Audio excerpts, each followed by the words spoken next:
بسم اللہ الرحمن الرحیم۔ فرمایا کہ آج کی ماڈرن تعلیم نے ہمارے دماغ اتنے محدود کر دیے ہیں کہ جب یہ باتیں ہمارے سامنے کہی جاتی ہیں تو ہم جواب میں یہ کہتے ہیں کہ یہ سمجھ میں آنے والی بات نہیں۔ ارے یہ باتیں اسی طرح سمجھ میں نہیں آ رہی ہیں جس طرح اگر ماں کے پیٹ میں بچے سے یہ کہا جاتا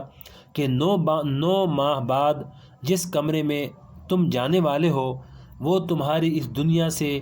70 گنا زیادہ بڑا ہوگا۔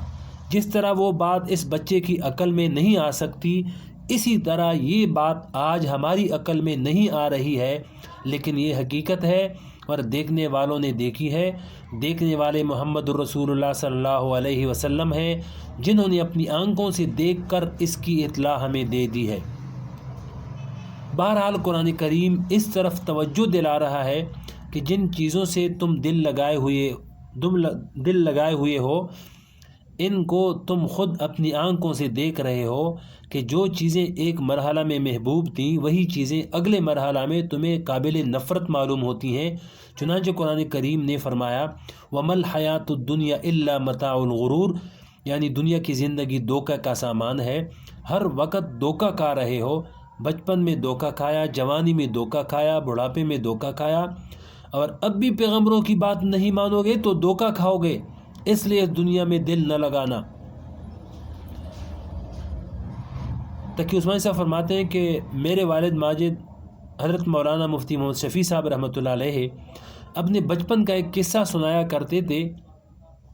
کہ جب میں چھوٹا تھا تو اپنے چچا زاد بھائی کے ساتھ کھیلا کرتا تھا۔ اس زمانے میں ایسے کھیل ہوتے تھے جس میں خرچ کچھ نہیں ہوتا تھا لیکن ورزش پوری ہوتی تھی۔ چنانچہ درختوں سے سرکنڈے توڑ لیتے اور پھر ان کو کسی اونچی جگہ سے نیچے کی طرف لڑکاتے تھے،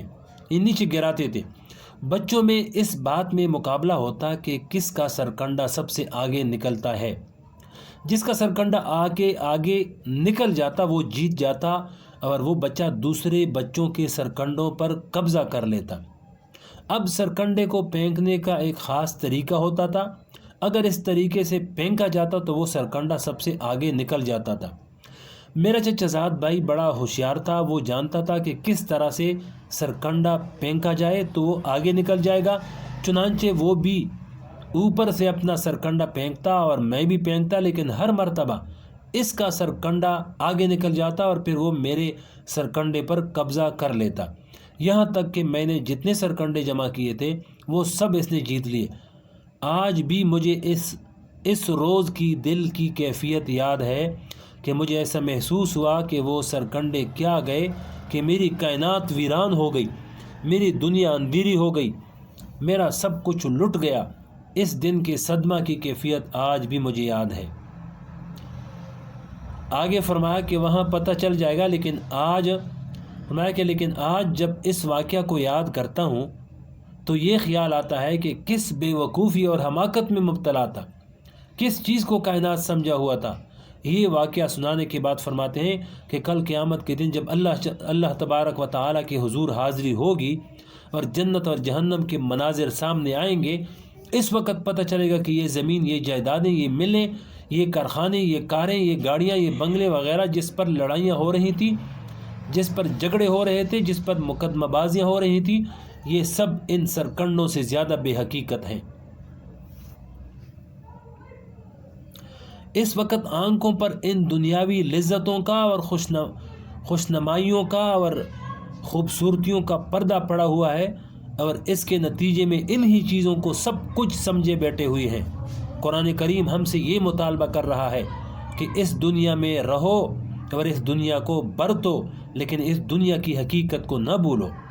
یہ دنیا بہت بے حقیقت چیز ہے، البتہ یہ دنیا ضرورت کی چیز ہے، ضرورت کے وقت اس کو ضرور استعمال کرو، لیکن اس کو دل میں جگہ مت دو،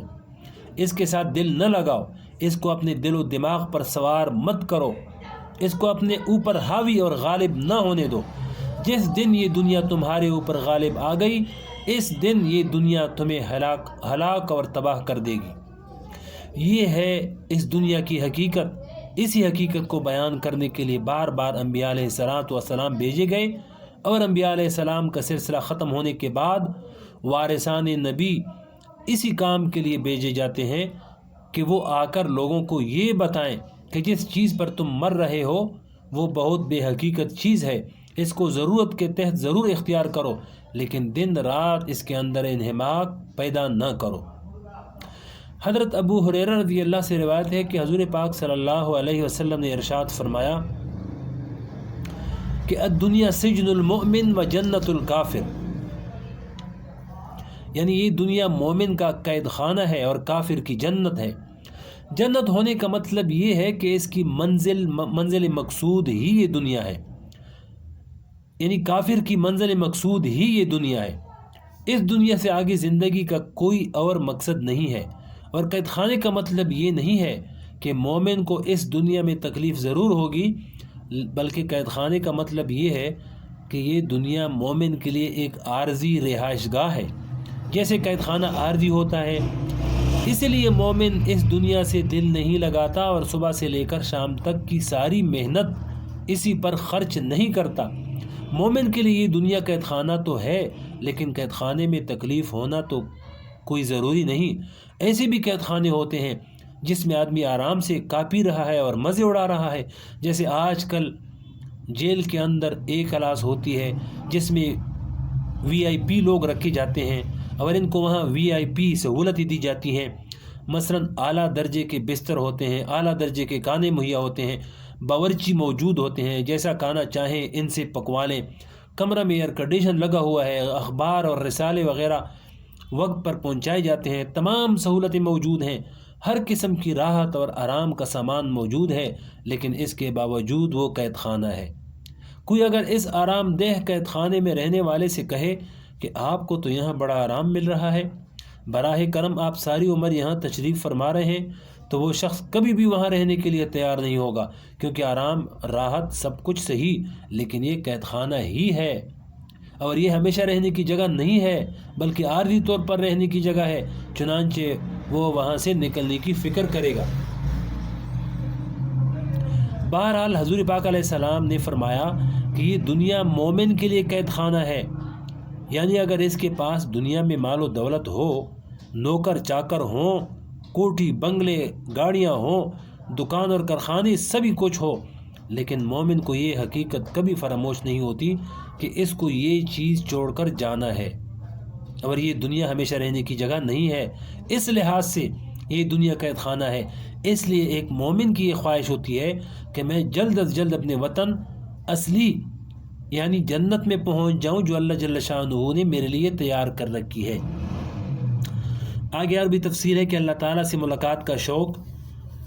اس کو ان سے اگلے ویڈیو میں سناتے ہیں۔